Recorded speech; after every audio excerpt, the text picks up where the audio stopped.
My name is Rebecca Caldwell, and the story I'm about to tell isn't some television drama or crime novel you pick off a bookstore shelf. It is my life, raw and unfiltered. The story of how my brother's murder turned our family into something both terrifying and unbreakable. We were an ordinary American family living in Greenville, North Carolina. My brother Daniel was 2 years older than me, strong-jawed and sharp-minded, the kind of small-town boy who everyone believed would leave one day and never look back. But he didn't. He stayed. He decided to run our father's old auto repair shop, gave jobs to 2 friends from high school, and kept the family business alive. I was the dreamer of the family, the writer who scribbled poems on lunch napkins and stories in the margins of grocery lists. We were opposites, but inseparable. If I got in trouble, Daniel was the shield. If he got too angry, I was the calm voice pulling him back. That's why when I saw his body lowered in a cheap coffin after he was gunned down outside the shop, something inside me fractured. The police claimed it was a robbery gone wrong.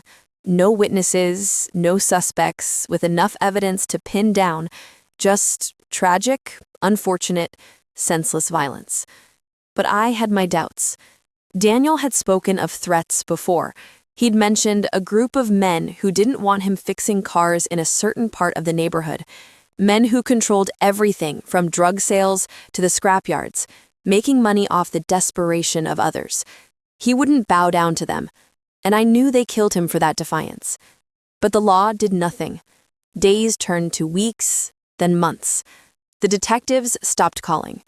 The case went cold, as they say, shoved into a cabinet somewhere to collect dust. Our mother, Evelyn, wept herself sick. Our father, Charles, grew bitter, crushed beneath grief and anger. But something burned in me that was sharper than tears.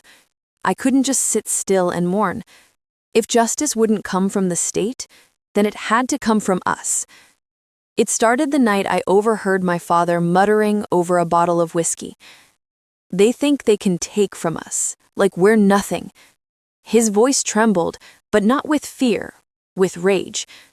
That's when I realized I wasn't the only one thirsting for payback. The following Sunday, we sat around our family's old oak dining table, a relic passed down by my grandmother. But the meal that night wasn't about food. It was our war council. My father leaned forward, eyes burning. My mother, usually too frail to even raise her voice, stared hard at both of us, and something about her gaze unnerved me more than anything. "They murdered him," I whispered, "and we're just supposed to pray about it?" "No," my mother said. "We're going to remind them that Daniel wasn't alone. We are still here." That was the night we decided, as a family, united, we would bring down the men who murdered Daniel. The first step wasn't action, it was information. My father had lived in Greenville long enough to know who pulled the strings in every corner of town. It didn't take long for names to surface. The Boyd brothers. They weren't brothers by blood, but by crime. Lucas Boyd and his younger cousin Michael ran half of the underground economy on our side of town, from chop shops to meth kitchens. They had men everywhere, eyes on the streets, ears in the bars, and fists in any place that dared resist them. Daniel had refused to pay their so-called protection tax. That was why he was killed. I was certain. But conviction is one thing, proof is another. And if we were going to do something, anything, it couldn't be blind vengeance. That's when my older cousin Teresa came in. Teresa wasn't the type you brought to church anymore. Tattoos lined her forearms, and her husband was serving 20 years in federal prison for armed robbery. She had no illusions about justice or the law. She listened quietly as I told her what we suspected. When she finished, she lit a cigarette and said, "If it's Boyd, I can get us eyes inside." The next few weeks became a kind of twisted boot camp. My father, who had served briefly in the Marines, began teaching all of us the way he remembered. Discipline before anything. gun safety, shooting drills at an empty field outside town, learning how to move silently in dark spaces. Even my mother trained. She who had once been soft with lullabies and quilts now learned how to steady a weapon. Her hands shook at first, but by the third week she was more precise than me. It horrified me sometimes, the way we transformed, yet it also gave me a strange comfort. Grief had pulled us apart, but vengeance welded us like steel. I kept a journal, though in some ways it felt wrong, like putting evidence into words. But I couldn't resist. Writing was always how I made sense of chaos, even if the chaos was us plotting murder. Teresa delivered first. She managed to convince one of Lucas Boyd's drivers, a man who owed her favors, to talk. The whisper was this: Daniel's name had been deliberately marked. They hadn't just killed him to send a message to the neighborhood, they'd killed him because Lucas had made an example. He stood up to them, she said, and anyone paying attention knows what happens when you say no to Boyd. They wanted folks afraid. My stomach twisted when she said it. They hadn't just taken my brother's life, they'd used it as public theater. That night, I swore to myself I wouldn't let Daniel fade into a cautionary tale. We would turn their fear back on them. The plan wasn't to rush. We had to dismantle them slowly, hitting nerves, making every step personal. Our opening move was small but surgical. Michael Boyd ran a hidden drug house out of a decaying duplex near Franklin Avenue. His lieutenants used it as a cash drop, moving thousands every week. Teresa's driver friend told us the schedule. So one Saturday night, we struck. I remembered the way my heart nearly pounded itself out of my chest as we stalked the dark road toward the duplex. My father was beside me, shotgun in hand. Teresa carried a pistol. My mother stayed in the car as lookout, radio in hand. We didn't crave mass slaughter, not then. We didn't want more blood on our hands than necessary, but we did want Boyd to feel naked, stripped of the money and certainty he leaned on. Inside the duplex, we found two men counting stacks of cash. They never knew what hit them. Teresa's pistol pressed cold against their skulls, and their screams were muffled with duct tape before a word left their mouths. We took everything: cash, drugs, ledger books. Then we poured bleach and fuel across the floor. When the engines came, the duplex was already a funeral pyre. Walking back into our house that night, ash still in our hair, we didn't feel guilty. We felt alive. For the first time since Daniel's murder, the air we breathed wasn't made of mourning. It was made of fire. But of course, Boyd retaliated. 2 weeks later, one of our shop workers, Daniel's friend, was found beaten nearly to death behind the garage. The message was clear. Someone was daring to poke the wolves. The police called it gang escalation. They had no idea it was us.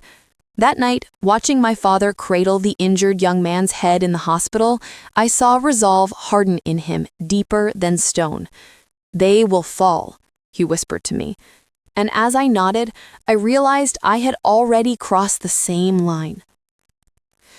If the first fire had been a warning, the next was a declaration.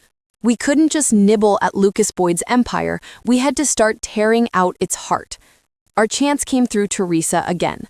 One of her old acquaintances, a bartender at a dive Boyd used as a safe bar, slipped her word Michael Boyd himself was coming by late one Thursday to settle a score with a dealer who'd skimmed profits. We debated for hours. Going after Daniel's actual killer directly was bold, maybe too bold.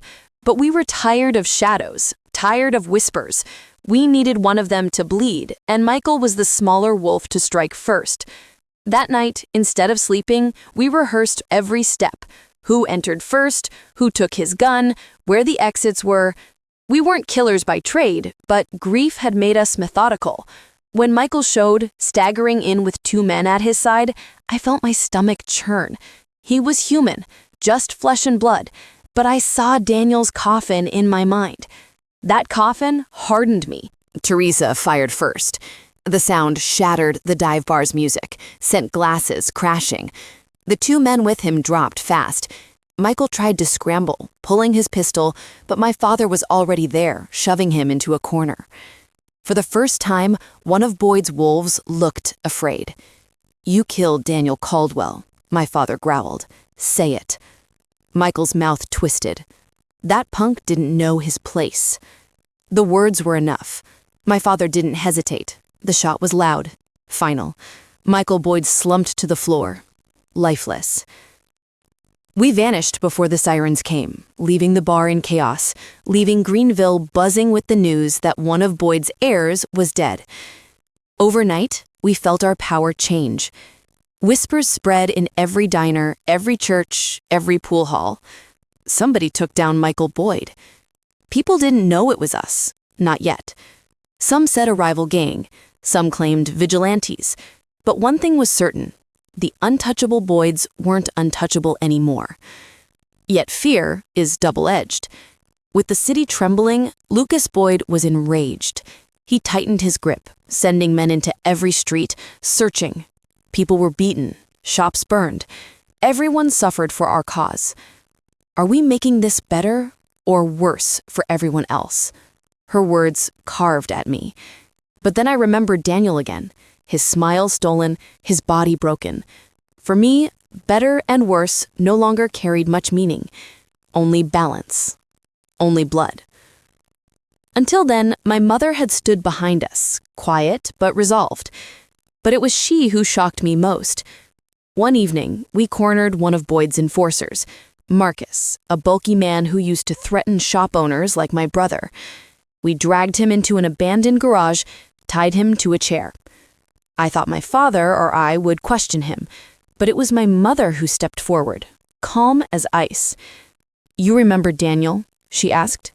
He sneered, blood dripping where Teresa had struck him.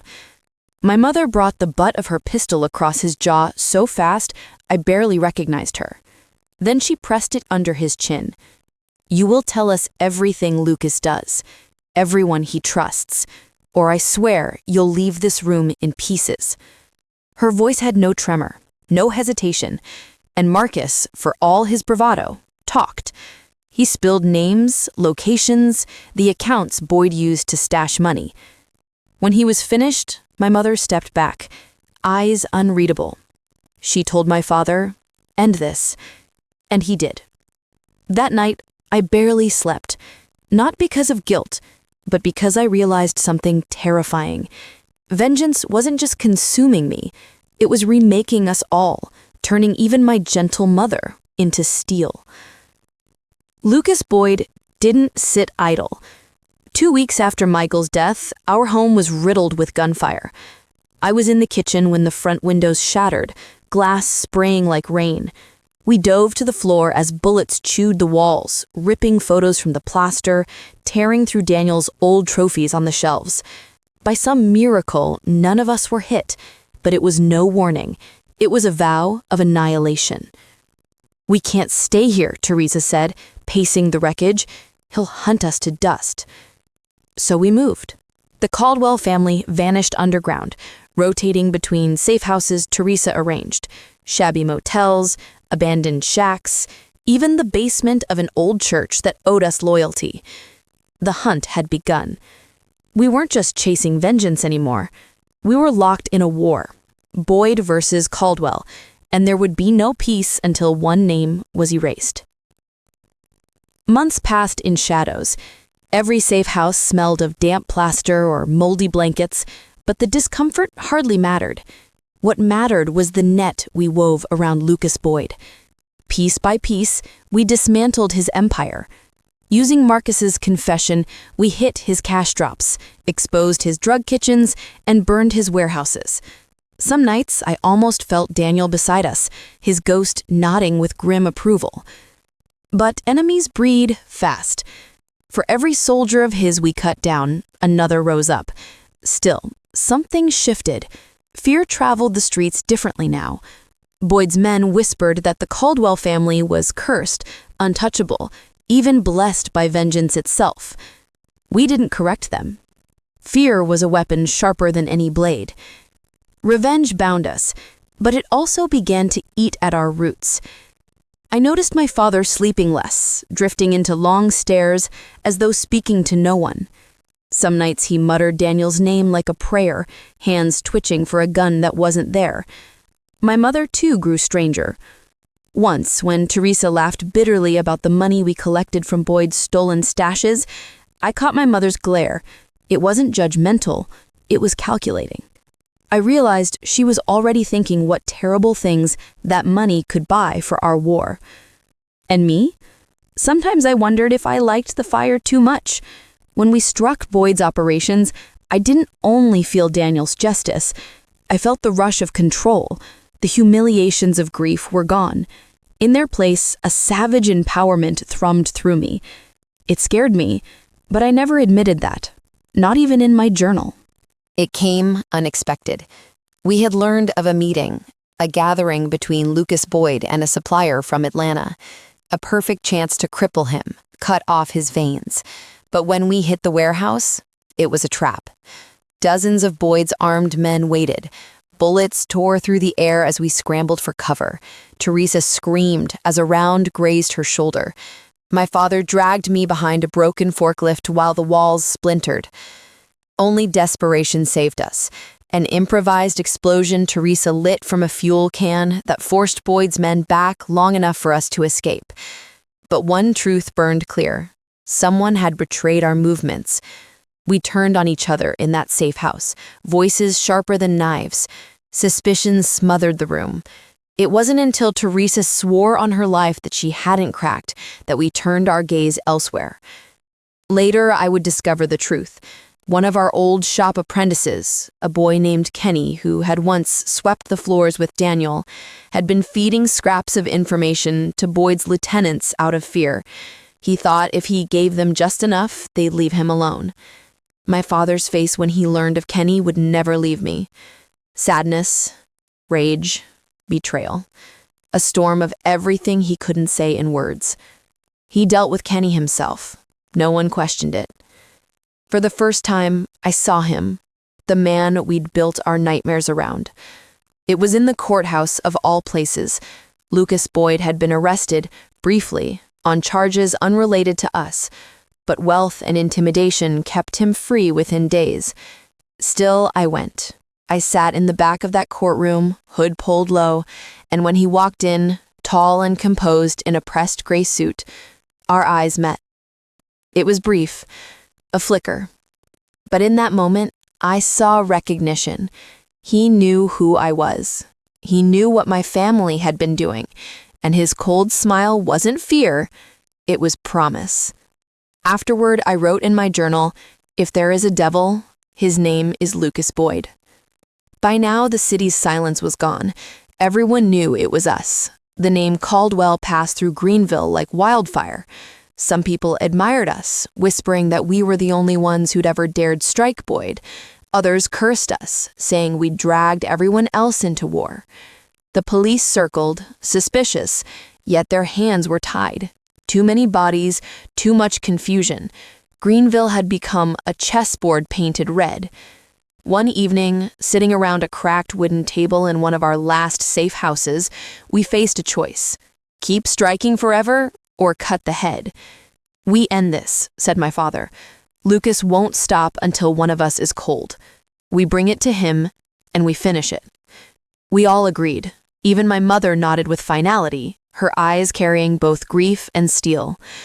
The storm was no longer on the horizon. It was here. Lucas Boyd's headquarters wasn't some glass tower with guards in suits. It was simpler, uglier, a fortified warehouse at the edge of town, where the railroad tracks died and weeds split the asphalt. He kept his empire there because it sent a message. Boyd wasn't afraid of the mud. He thrived in it. The four of us, my father, my mother, Teresa, and I, studied the building for nights. Guards rotated in and out, trucks came only at midnight. Reinforcements would take at least 12 minutes. "Enough time," Teresa whispered, tracing her finger along the map we'd scratched into cardboard. We didn't speak much in the hours before the storm. We cleaned our guns, tightened the straps on bulletproof vests Teresa had stolen through old connections, and touched the photos of Daniel we each carried. My mother kissed his picture before sliding it back into her coat. "Stay with us, son," she murmured. And then, as the sky broke into storm clouds, we went. We entered not like thieves, but like executioners. The first guard at the loading dock barely had time to raise his cigarette before my father silenced him with a blade. Teresa kicked open the next door, her pistol spitting fire before anyone inside could shout. I remember the thunder outside mixing with the thunder of our guns. Sparks lit the warehouse as bullets hit steel stacks of equipment. Men shouted, scrambled, fell. We moved like a pack. My father roaring orders, Teresa carving a path of destruction, my mother coolly firing as if she had trained all her life, and me. My hands shook at first, but when I saw one of Boyd's men sprinting towards me with a sawed-off shotgun, instinct drowned fear. I shot. He dropped. The air smelled of gunpowder and blood, and then finally, when the hall cleared, he appeared. Lucas Boyd stepped down from his office balcony above the warehouse floor, surrounded by two guards who looked more like mercenaries than street thugs. His suit was still immaculate, but rage burned in his eyes. "You think you're soldiers?" he barked, his voice carried over the storm and sirens in the distance. "Maybe, but tonight, your ghost joins ours." The fight wasn't cinematic. It was brutal, close, animal. Lucas's two guards opened fire. Teresa screamed as one bullet tore her arm, but she stayed standing long enough to put both men down in two perfect shots. My father charged forward, shotgun raised, forcing Lucas back towards his office. But Lucas wasn't just a crime boss. He fought like a man who had survived 100 brawls. He tackled my father into a wall, fists crashing down. I tried to aim, but they were too tangled. It was my mother who broke the stalemate. She slammed her gun across Lucas's shoulder, freeing my father, who staggered back, blood streaming down his temple. Lucas turned on her, grabbing her by the throat.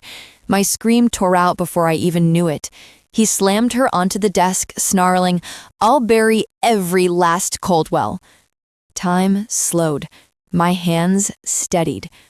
For all the chaos, all the storm and fire, this moment crystallized.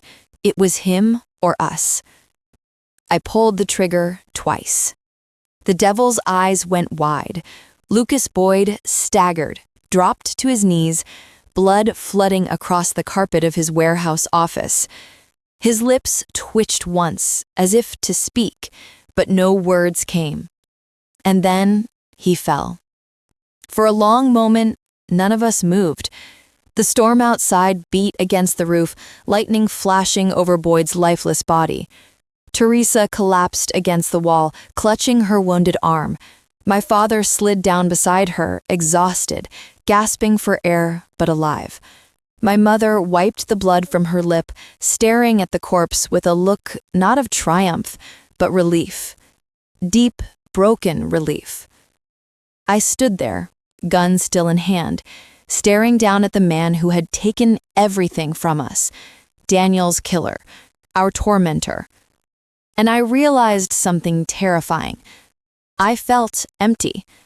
There was no triumph, no warmth of victory, only a hollow pit where my grief had lived, now stretched wider than I thought possible. Revenge hadn't brought Daniel back. It hadn't healed us. It had only ended him. We left the warehouse before sirens closed in, our bodies aching, our clothes soaked in blood and rain. We didn't speak on the drive. In the weeks after, Greenville shifted like a wounded animal. With Lucas Boyd gone, his empire fractured. Small gangs scavenged his remains, and some people celebrated in the streets, saying the Caldwells had freed them. Others whispered curses, saying we had doomed the city by cutting off one head only for many more to rise. The police never proved anything. Rumors swirled, of course, but we had erased too many traces. To the law, Boyd's bloody death remained an unsolved act of war. And us, we went back to our home eventually, repaired the bullet holes, tried to remember how to live like people instead of hunters. But none of us were the same. My father laughed less, slept heavy with nightmares. My mother carried a strength that made neighbors fear her eyes. Teresa bore her scar like a medal. And me, I wrote this story, our story. Because if I didn't put it in words, I feared it would rot inside me forever. Some people will read this and call us monsters. Maybe we are. But let me tell you the truth no court or sermon ever will. When you bury your brother because power crushed him, when the world shrugs at his death, something inside you shifts forever. I became both witness and weapon. My family became both mourners and executioners.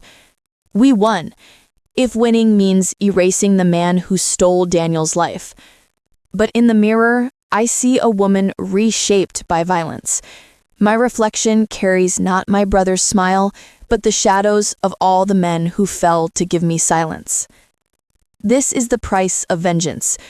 This is the story I write not to glorify, but to confess. Daniel Caldwell is gone. Lucas Boyd is gone. And I, Rebecca Caldwell, remain to tell you, blood never settles debts. It only runs and runs and runs.